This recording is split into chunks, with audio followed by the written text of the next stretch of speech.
চন্দ্রযান 2 তুলে দিল সাফল্যের ঝড়। এখন ইসরোর চন্দ্রযান 3 নিয়ে সবচেয়ে বড় ঘোষণা। ভারতের চন্দ্রযান চাঁদে খুঁজে বের করেছে রহস্য।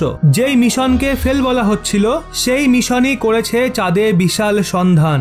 গোটা বিশ্বের মানুষ দুভাবে ভাবে, এক ভাগ সর্বদা সম্ভাবনার খোঁজ করে, সব সময় পজিটিভ থাকে, আর এক ভাগ সব জায়গায় নেগেটিভিটি দেখতে পায়। তারা মাঠে নামার আগেই হারার কথা ভেবে নেয়। এমনটা ভেবে তারা কখনো যুদ্ধের অংশই হতে পারে না, আর না তো তারা নিজেদের পরিচয় বানাতে পারে, না কোনো বড় অ্যাচিভমেন্ট অর্জন করতে পারে। কিন্তু বিজ্ঞান একটা এমন ক্ষেত্র যা পুরোপুরি সম্ভাবনা এবং আশার উপর টিকে রয়েছে। যদি বিজ্ঞানীরা আশা ছেড়ে দেয় তাহলে বিশ্বকে বরবাদ হওয়া থেকে কেউ বাঁচাতে পারবে না। আর যদি কথা বলি ভারতের স্পেস রিসার্চ অর্গানাইজেশন ইসরোর, তো সেটা এমন একটা শক্তির নাম যে কখনো হারতে শেখেনি। বন্ধুরা, যেই চন্দ্রযান 2কে ব্যর্থ বলে কিছু দেশ ভারতীয় মিশনের মজা আনার কথা ভাবছিল, ওই চন্দ্রযান 2ই চাঁদে বিশাল ধামাকা দিয়েছে, যার পর বিশ্বজয়ী বিজ্ঞানীরা অবাক হয়ে গেছে।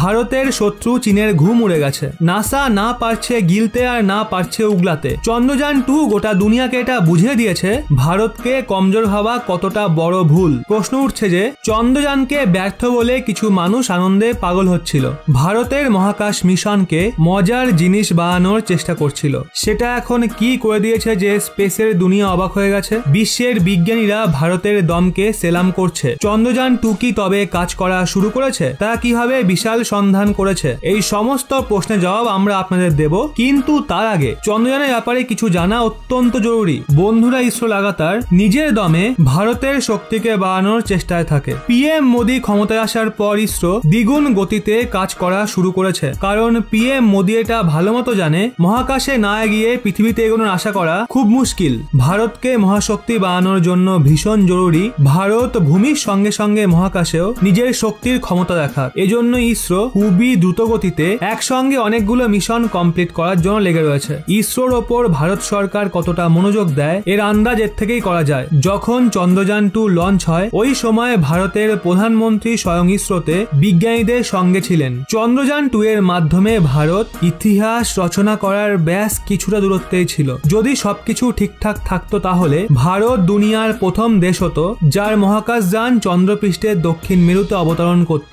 এর আগে আমেরিকা, রাশিয়া এবং চীন চন্দ্রপৃষ্ঠে সফট ল্যান্ডিং করিয়েছিল, কিন্তু দক্ষিণ মেরুতে নয়। বলা হয় দক্ষিণ মেরুতে যাওয়া অনেক জটিল ব্যাপার। এর জন্য ভারতের মুন মিশন চন্দ্রপৃষ্ঠ থেকে 2.1 কিলোমিটার দূরত্বে স্থগিত হয়ে গেছিল। চন্দ্রযান 2 যখন চন্দ্রপৃষ্ঠে নামতেই চলেছিল ঠিক তখন বিক্রম ল্যান্ডারের সঙ্গে যোগাযোগ বিচ্ছিন্ন হয়। প্রধানমন্ত্রী মোদীও এই ঐতিহাসিক মুহূর্তের সাক্ষী থাকার জন্য ইসরোর সদর দপ্তর ব্যাঙ্গালোরে পৌঁছেছিল, কিন্তু শেষ মুহূর্তে চন্দ্রযান 2 এর 47 দিনের যাত্রা অধরা থেকে যায়। প্রশ্ন ওঠে যে কি কারণে ভারতের এই বহু প্রতীক্ষিত মিশন সফল হতে পারেনি। মহাকাশ যানের মধ্যে কি কোনো টেকনিক্যাল ফল্ট ছিল, নাকি লঞ্চিং এর সময় কোনো ভুল হয়ে গেছিল?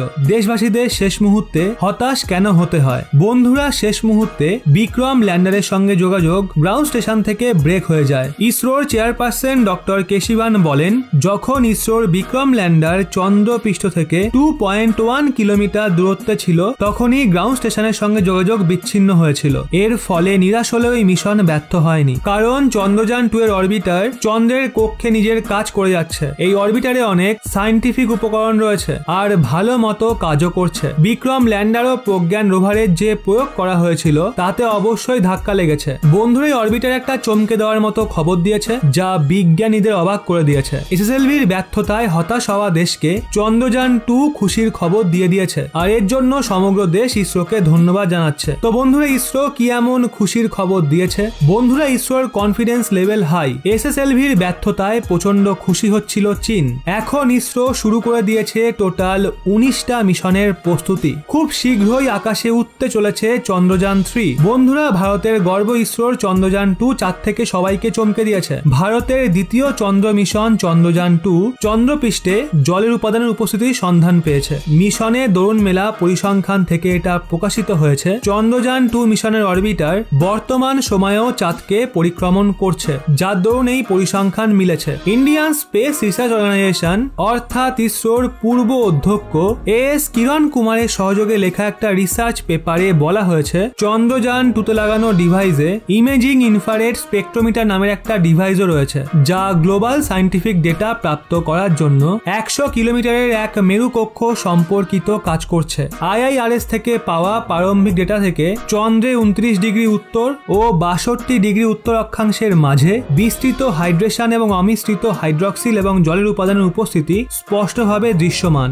এছাড়া চন্দ্রযান 2 রিসেন্টলি খুঁজে বের করেছে চাঁদের আয়নোস্ফিয়ারে প্লাজমার ঘনত্ব রয়েছে। আপাতত চন্দ্রপৃষ্ঠ নিয়ে গবেষণা করছে চন্দ্রযান। 2019 সালে চাঁদের কক্ষপথে গেছে চন্দ্রযান। এরপর সেখানে চাঁদকে কেন্দ্র করে বিভিন্ন গবেষণা চালাচ্ছে ভারতের প্রেরিত এই যান। উল্লেখ্য, সদ্য যে প্লাজমা ঘনত্বের সন্ধান মিলেছে তা চাঁদের কলঙ্ক ঘিরে গবেষণায় উঠে এসছে। চাঁদের ওয়েক রিজিয়নে সূর্যের তেজস্ক্রিয়া বা সৌরঝড় আসতে পারে না, সংযোগ হয় না নিউট্রাল পার্টিকেলের সঙ্গে, তাও প্লাজমা তৈরি হচ্ছে। রয়্যাল অ্যাস্ট্রোনমিক্যাল সোসাইটির একটা জার্নালে এই তথ্য উঠে এসছে। সেখানে বলা হচ্ছে, আবিষ্কারের ফলে উঠে আসা তথ্যে জানা গিয়েছে সূর্যাস্ত পরবর্তী সময়ে চাঁদের গতিবিধি ঘিরে একাধিক তথ্য রয়েছে। বলা হচ্ছে, উঠে আসা তথ্য থেকে লুনার আয়নোস্ফিয়ারের থিওরিটিক্যাল মডেল সম্পর্কিত বহু ভবিষ্যৎবাণী সত্য হয়ে যাচ্ছে।